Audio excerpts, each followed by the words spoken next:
let's get to it here. So here you see the hems, the lids, the corner folds, everything. So I roll that bar back, and now we're just looking at just the box. We're gonna add 2 of the hems, and then we're gonna have to make a little bit of an adjustment, and then we're gonna add our 3rd hem. We've got our flat view, and the hems, when we add them, are updated, so it'll start to look very familiar to the in-person layout that you guys have done. Was when you hover over something, it turns gold, so you can select it to let you know that that is what you're going to select. It turns gold in both views. Look at the flat view right now, and you'll see that the same wall that I'm hovering over in my 3-dimensional view is being highlighted. Started a dog ear on this end.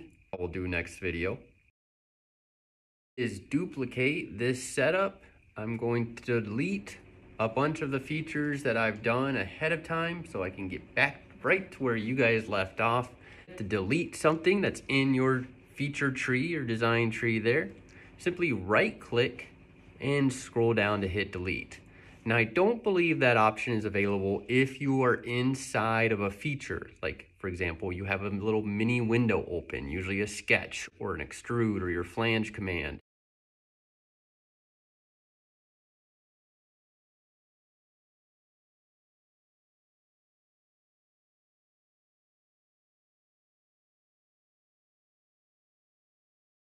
I went ahead and opened up my flat view because I'd like to see my flat view updating as I update the 3-dimensional view. I'm gonna go ahead up to my sheet metal toolbar, and I'm gonna select the hem tool.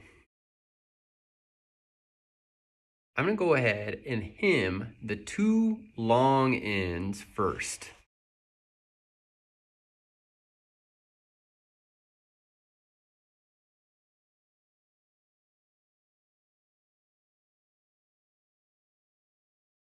You're gonna see we're gonna keep those 2 sidewall hems straight, flattened with the check marks, and 0.25.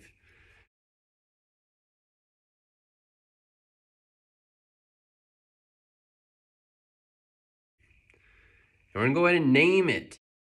Sidewalls, 1/4 inch hem, and then hit our green check mark. Try and add a hem to the 3rd wall.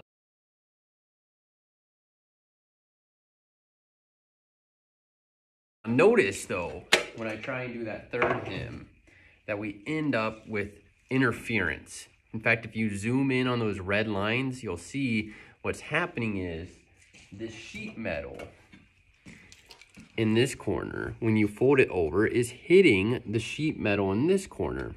And that can't happen.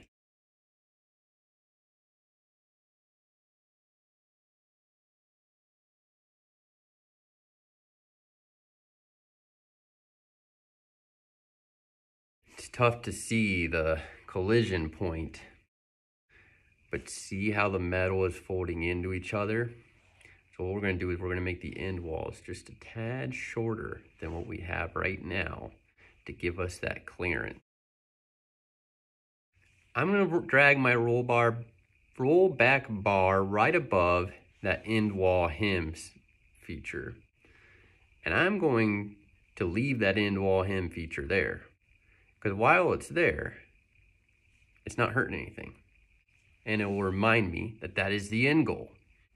To shrink that walls of that end wall, I'm gonna use a command called move face. We gotta zoom in on that end wall face. And I recommend zooming in to the top corner of your part. That way you don't get the 2 faces mixed up, because you can obviously see there's a hem on one of them. And we're moving the face of the wall that does not have a hem. Now, we're gonna move this face. It's gonna physically relocate it 0.0625 away from the corner, which is the same as 1/32 of an inch.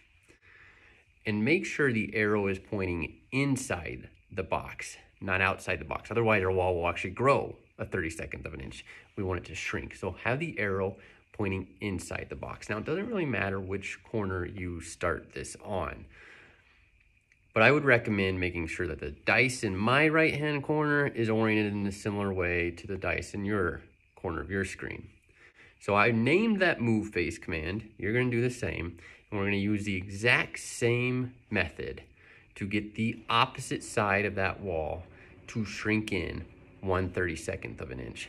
So follow along and tackle this one maybe a little more independently.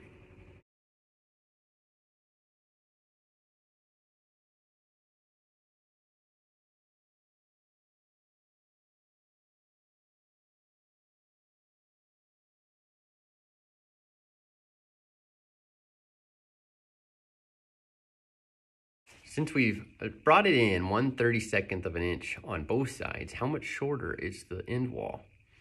We add our 1/32 to our other 1/32. We get 2 1/32, which simplifies to 1/16. We're going to go ahead and shrink the opposite end wall in a similar manner.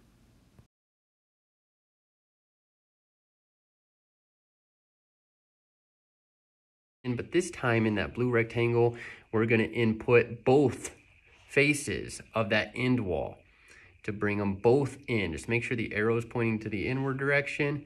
And you can see that in that blue rectangle, it brings up face of 2.25 inch end walls. Another good reason to name your features so that you can visualize some of this. Now, what happens if you click the wrong thing like I just did? Well, you can click it again to deselect it. But oftentimes what happens is we accidentally select more and more and more things. And if you look at the number next to your cursor, it'll tell you how many things you've got selected. And when you click something and it's selected, if you can click it again in the exact same spot, it'll deselect it. But if you click something else on accident, it'll select it. So use the blue rectangle and exit. Just hit the red X on any name or part or whatever that you don't recognize or doesn't think it should be a move face command, and that'll clean up your blue rectangle so it only includes the faces you want to move in. I'm going to name it end wall move face 0.0625 pair because we did the both of them with that feature. And in theory, you could have done all 4 of them that way. With both those end walls shrunk down, you're now able to bring your rollback bar back down, reactivate that end wall hem that we started with, and you'll see that all 3 sides will have a hem. They'll show up in your flat view. In the next video, dog ears.